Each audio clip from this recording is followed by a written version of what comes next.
everybody. Welcome back to English 112. This is for our class for Tuesday, the 27th of April, where we are basically moving from drama to our last unit, which happens to be poetry. If you haven't submitted in your journal yet, your journal is due today at 11:59 p.m. and I will return that to you with a checkmark grade with my comments about your comments, but no commentary on grammar or mechanics. And hopefully that'll help give you some guidance with your second paper, which is going to be based on drama, and I can accept that up until the 11th, which is Tuesday, the very last day of class. So I gave you a little bit of additional time. The last attendance question that I had asked was about which play you were thinking about writing about and why. And my response to most of you is, now that you've perhaps identified a play, is what do you think your particular thesis will be, which is more than just a topic, for instance, talking about the topic of racism and Raisin in the Sun, and instead trying to come up with some sort of a position about it. Many of you indicated that you thought that Raisin in the Sun was centered around dreams, and that's a wonderful topic to examine. I think that was actually one of the options that I had offered in the suggested paper topics, which you can see in the section above in syllabus and other documents, but those are merely suggestions. So feel free to adapt and combine or dismiss and contact me with ideas and drafts and so forth, while we move forward and start talking about poetry, and then we will finish the ending of the semester with poetry, which will mean one last journal for you, and that will be on poetry, and your journal will be due on the last day of class, and that happens to also be the 11th on Tuesday, where I'm asking you to choose 3 poems from the poetry unit that we've examined, and to devote about a page or so for each poem. I will get those journals back to you before you take your final examination, and that's a Thursday, May 13th. 10:30 a.m. is when it will be posted, and then you've got 24 hours in which to respond to that particular final. It's open book, open notes, and it's going to be 80 points poetry. So what I'm going to do is select a handful of poems that we would have reviewed in class and ask you to choose 2. And to respond to those poems, to analyze those particular poems. So I expect you'll be reviewing part of what we've talked about in class, as well as giving any additional commentary that you might have. And then there will be a short section on short story, where I will give 2 short questions and ask you to respond to 1. And about short story, that will be 10 points. Same sort of idea with drama, that's also 10 points. And you can see that in the notes below, and I'll give you 2 options, and you can choose 1. So again, you can use your notes, and probably the best way to study for the final exam is to review all of the work that we've done thus far. Basically, in one way or another, we've covered it through either attendance questions, or we've covered it through class videos, or we've covered it through the actual writing that you've done through journals or through papers. So the idea of the final exam is that it's just a synthesis of everything that you've done thus far. And as you know, we began the semester by trying to identify what a short story is. And I guess, for a lack of a better word, it's something that's short. But there isn't necessarily a particular definition of the number of words. But we do know that it's definitely different than a novel, in the sense that a short story usually examines one particular incident. And you can have a short story that's longer than a short story, but that also is shorter than a novel, and that's called a novella. And then we moved to drama. We talked about how dramas are basically formulated through dialogue, and the purpose of the drama is to have it acted out on stage by actors, which is why we watched performances of these dramas as well as read the dramas. Now we get to decide what poetry is. And in some ways, we've talked a little bit about poetry. The beginning of the semester, we talked a little bit about A Sorrowful Woman, and how she was contemplating writing a sonnet, and what a sonnet was, and what that might mean in that short story. And in fact, we will be revisiting sonnets over the next class or so.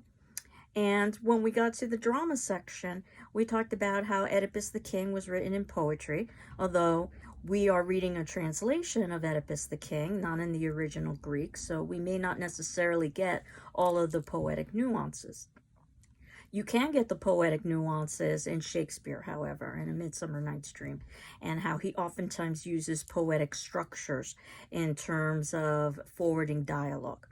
And then finally, even with A Raisin in the Sun, about how that particular play title was based on the Langston Hughes poem entitled Harlem, with the first line of what happens to a dream deferred. And it talks specifically about a raisin in the sun, and we talked about all of the symbolism that could be associated with that. In terms of poetry, there really is no clear definition. Perhaps it's easier to say what it isn't than what it is. It often utilizes rhyme, so the endings of words oftentimes have similar sounds. It oftentimes utilizes meter, in other words, that there's some sort of a beat or tempo to the poetry. It oftentimes will utilize alliteration, meaning that the beginnings of words will have similar sounds, but it doesn't necessarily have to have that. It is very dense and very compact. In fact, the shorter the poem, probably the more analysis and time you need to devote to that particular poem, because every word and literally every piece of punctuation probably has some significance. And I would say that poetry is very much an examination of emotional states. While certainly we could say that drama and short story are also examinations of emotional states, I think poetry even more so, because it doesn't necessarily have to follow a particular criteria or formula or a specific rule structure. It oftentimes breaks grammatical conventions, and we will see when we read the poetry that oftentimes the poetry is trying to do is to capture in words something that is very difficult to capture, which is the feelings associated with the words that we use to express those feelings. So in terms of poetry, I once had a professor in college who talked a little bit about the appearance of poetry, the staggered line, and that was perhaps one of the best ways to identify a poem, as opposed to something like prose, which is a complete sentence that goes from one end of the page to the other. When we have verse or poetry, the line can end at any point on that page. Just because the poem's line is ending at a particular point, that doesn't necessarily mean the thought is ending at that particular point. And oftentimes we will have punctuation that doesn't necessarily indicate the ending of that staggered line. When you're reading poetry, I very much encourage you to read out loud, because poetry is quite musical. Probably the best comparison I can give to poetry are song lyrics, particularly well-written song lyrics. And the advantage when we're listening to music is that not only do we have the lyrics of the song, but we have the musical instruments that provide us with the tempo and the beat. So you can think of the poetry much like the lyrics, but without the musical accompaniment. But the language should have musical elements within it. So if you read it out loud, you can oftentimes hear those musical structures.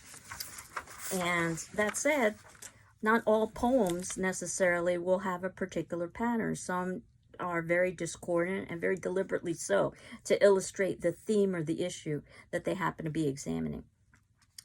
And the idea of annotating, which we've talked about all semester long with short story and with drama, but especially with poetry, taking detailed notes and reading critically and carefully. And while I've indicated all semester long that you need to reread pieces of literature in order to understand the content, you definitely have to reread poetry. A minimum, I would say, of 3 times. The first, just to get a feeling of the sound. The second, so that you can get a feeling for some of the themes. And then a third time for review. And while this is an ideal way to read all literature, for instance, drama, it just may not be practical or feasible to read A Midsummer Night's Dream 3 times. But you are going to have to read poetry 3 or more times in order to understand it. And in our textbook, there's a poem by the title of Catch that I wanted to review, because it works very nicely as an example of what a poem can do. And I wanted to read the poem out loud to you. Catch by Robert Francis, 1950. 2 boys uncoached are tossing a poem together. Overhand, underhand, backhand, sleight of hand, every hand, teasing with attitudes, latitudes, interludes, altitudes. High, make him fly off the ground for it. Low, make him stoop. Make him scoop it up. Make him as almost as possible miss it. Fast, let him sting from it. Now, fool him slowly. Anything, everything. Tricky, risky, nonchalant. Anything under the sun to outwit the prosy. Over the tree in the long sweet cadence down, over his head, make him scramble to pick up the meaning. And now, like a posy, a pretty one plump in his hands. And again, that first reading probably didn't make a whole lot of sense, so you'd have to read it multiple times. And one of the things that is suggested with poetry is that you might want to write a paraphrase or think of a paraphrase. In other words, basically translate the poem into your own contemporary language. And you can see the paraphrase for catch is that a poet's relationship to a reader is similar to a game of catch. The poem, like a ball, should be pitched in a variety of ways to challenge and create interest. Boredom and predictability must be avoided if the game is to be engaging and satisfying. And certainly that's an explanation of the poem, but it doesn't have all of the lyrical and musical qualities associated with the actual poem itself. So it's not just what it says, it's about how it happens to be said. And if you think about this, if we were going to explicate, which means to analyze in depth, word for word, piece of punctuation by piece of punctuation, this poem, we could begin from the very top and talk about two boys uncoached. Two is important because two represents the reader and the writer, much like two would represent the pitcher and the catcher in a game of catch. Boys, the idea of youth, that you don't necessarily have to be particularly skilled or educated to play a game of catch or perhaps to read or write poetry. And boys, if we look at the date 1950, how oftentimes poetry was, the analysis of it and the writing of it was oftentimes very male-centric. And even today in professional sports, we'll see how male-centric it is. So those three words by them, or those two words by themselves, two boys, and then the last, uncoached, that they don't necessarily need instruction in order to be able to engage in either catch or reading or writing poetry, though of course the more coaching or instruction they get, the more likely they are to be more proficient in the game. But to truly be proficient, it's more than just being taught. There's a certain level of aptitude that the individual has. And they're tossing the poem together. In other words, reading and writing poetry is like a game. And notice in the second line, the repetition of the word hand. Overhand, underhand, backhand, sleight of hand, every hand. Hands are so important in terms of catch and for throwing and catching a ball, but also important in terms of writing poetry and even reading poetry if we're going to be annotating that particular poem. Teasing with attitudes, latitudes, interludes, altitudes. So we see the rhyme there. And also this idea that there's going to be a certain level of teasing. We aren't going to be given the direct meaning of a poem. The idea is that it's supposed to give us a kind of workout. There's supposed to be some kind of challenge. High, make him fly off the ground for it. Low, make him stoop. So there's going to be work involved, but it can be pleasurable work, both for playing a game of catch and also for reading and writing poetry. Make him scoop it up. Make him almost as possible miss it. In other words, this is what the poet is doing. It's trying to basically make it so that you can't necessarily understand initially. Much like when a pitcher is throwing a ball, they're making it in such a way so that you don't easily catch that ball. Fast, let him sting from it. Now, fool him slowly. You know, there is this attempt to fool, both in a game and also in poetry. Anything, everything tricky, risky, nonchalant, anything under the sun to outwit the prosy. That's what poetry is. It's about outwitting. Over the tree in the long sweet cadence down. Think about the idea of cadence or sound. And sound is so important with poetry. But it can also be important with a game of catch, if you've ever heard a ball whistling through the air. Over his head, make him scramble to pick up the meaning. So think about that as we're reading poetry, that the whole point of the poem is to make us as readers scramble to try to pick up the meaning. And now like a posy, a pretty one plump in his hands. Notice all those P sounds that also illustrate the idea of the P for poetry. So that's just one example. And in our textbook, there actually is an example of somebody who has explicated that poem on page 598, tossing metaphors together in Robert Francis's Catch. Now, this is much more developed and detailed than I would expect on a final examination, much more polished. Basically, it would be something that you would be producing if you were doing a third paper. But the idea behind the final is that you can address the two poems out of the group that I've assigned, and then ultimately you can talk a little bit about the structure and the meaning of the poem itself. So if we were to move forward, and on page 606, this is a page that you might want to highlight or dog ear. There's suggestions for approaching poetry, much like we've talked about suggestions for approaching drama and suggestions for approaching short story. And notice the first suggestion on page 606. Assume it will be necessary to read a poem more than once. The second is a suggestion we've been reviewing all semester long. Pay attention to the title. The title will be important, as will be the author and the time period. 3, as you read the poem for the first time, avoid becoming entangled in words or lines you don't understand. Instead, give yourself a chance to take in the entire poem before attempting to resolve problems encountered along the way.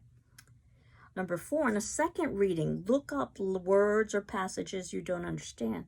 And again, this is going to be essential for short poetry in particular, because every word is going to be essential. 5, read the poem out loud. Perhaps have a friend read it to you. 6, read for punctuation. Again, the punctuation can be quite significant.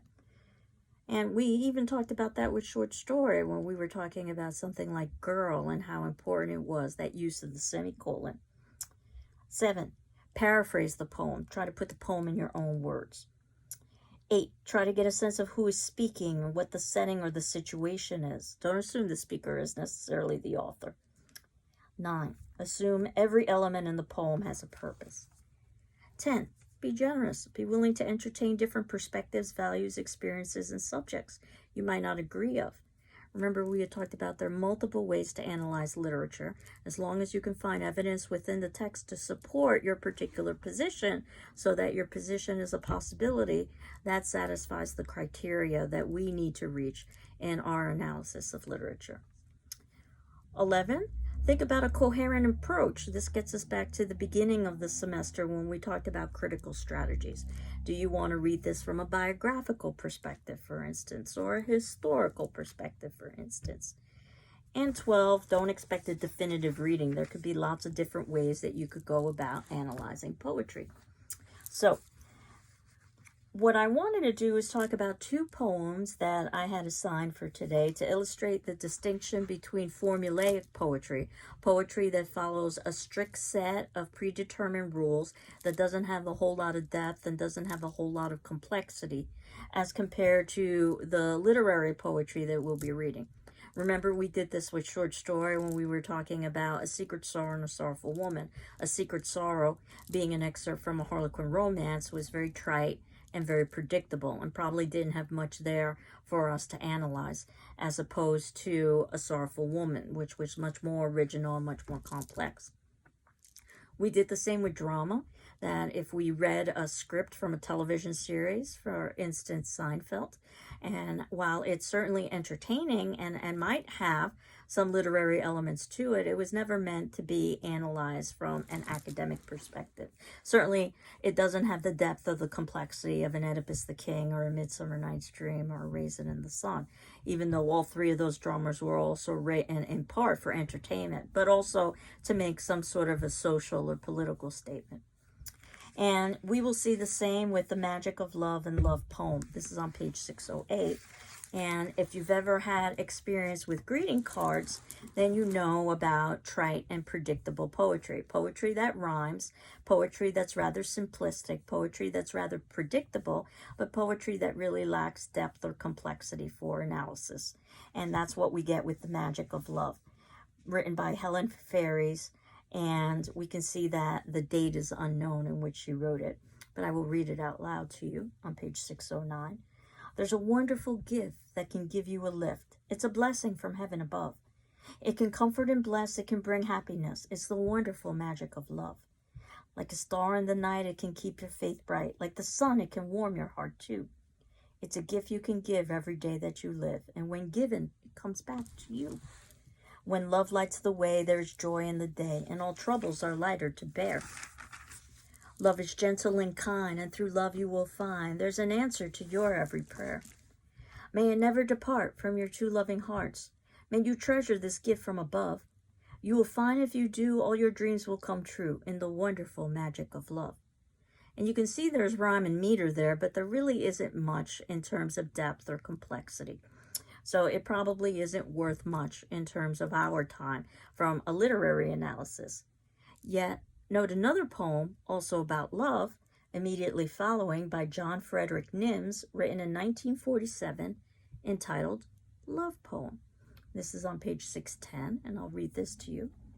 My clumsiest dear, whose hands shipwreck vases, at whose quick touch all glasses chip and ring, whose palms are bowls in china, burrs in linen, and hath no cunning with any soft thing, except all ill at ease fidgeting people. The refugee uncertain at the door, you make it home. Deftly you steady the drunk, clamoring on his undulant floor. Unpredictable dear, the taxi driver's terror, shrinking from far headlights pale as a dime, yet leaping before red apoplectic streetcars, misfit in any space and never on time.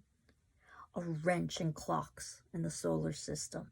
Only with words and people and love you move at ease. In traffic of wit expertly maneuver and keep us all devotion at your knees. Forgetting your coffee spreading on our flannel, your lipstick grinning on our coat. So gaily in love's unbreakable heaven, our souls on glory of spilt bourbon float. Be with me, darling, early and late. Smash glasses. I will study wry music for your sake. For should your hands drop white and empty, all the toys of the world would break. And again, as a first reading, it probably doesn't make a lot of sense. So you're probably going to have multiple readings. And what you might want to do is go through it line by line and stanza by stanza. If you'll notice how the poem is divided up almost in the way that paragraphs are divided up. It's divided up into sections. And basically each stanza works much like a paragraph in that it deals with one particular subject. So the first stanza, my clumsiest dear. So what we've got is a contrast here. Dear is a term of affection, but clumsy isn't necessarily viewed as a compliment or an affectionate term. Whose hands shipwreck vases. They don't just break vases, they shipwreck vases. Think about the level of catastrophe associated with a shipwreck.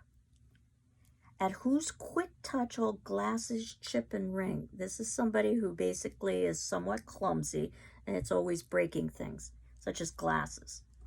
Whose palms are bowls in china. And I don't know if you've ever heard of the expression a bull in a china shop, where basically you've got something that's supposed to be rather awkward and unwieldy, a bull, in a place where you've got lots of delicate things that can easily be broken, such as a china shop. Whose palms are bowls in china, burrs in linen. So if you think about a burr, those sticky plants that can stick onto you. In other words, these are ways that you've got a sense of breakage or roughage, as opposed to a sense of grace. And the last line of the first stanza, and have no cunning with any soft thing. So in other words, this person is quite clumsy. But the next stanza shows a shift that begins with the word except. Except all at ease, except all ill at ease, fidgeting people. This person has grace with basically people who are ill at ease, who are uncomfortable and are fidgeting. In other words, they are shy or awkward. The refugee uncertain at the door, you make it home. Now notice how the stanza line ends with door on line 5, but the sentence itself doesn't end until we get to the next line with home in the semicolon. So somebody who is uncertain at the door, somebody who's coming to your home to visit, this person makes them feel comfortable and at home. This person is referred to as a refugee. Think about the meaning of a refugee, somebody who's homeless and somebody who's unwanted. Deftly you steady the drunk clamoring on his undulate floor, that this person has such social grace that they know how to handle somebody who has had too much to drink in their home, allowing them to maintain their dignity, but also allowing them to travel back home safely. Next stanza, so we're going to see a shift again. Unpredictable dear. Again, dear is a sign of endearment and love, but unpredictable isn't necessarily a positive. The taxi driver's terror. In other words, taxi drivers are afraid of this person. Why? Shrinking from far headlights pale as a dime, yet leaping before red apoplectic streetcars. In other words, this person is a terrible driver, that headlights that are so far away that shouldn't in any way influence whether they turn or not, make them afraid to turn. Yet at other times when it's unsafe to turn, such as before a red apoplectic streetcar, that's when they make their turn.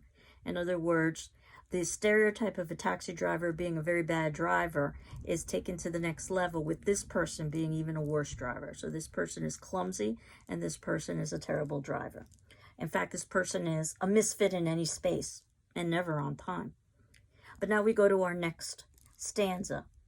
And the next stanza says that this person is such a disruption to the time-space continuum that they are a wrench in clocks and the entire solar system, the entire universe.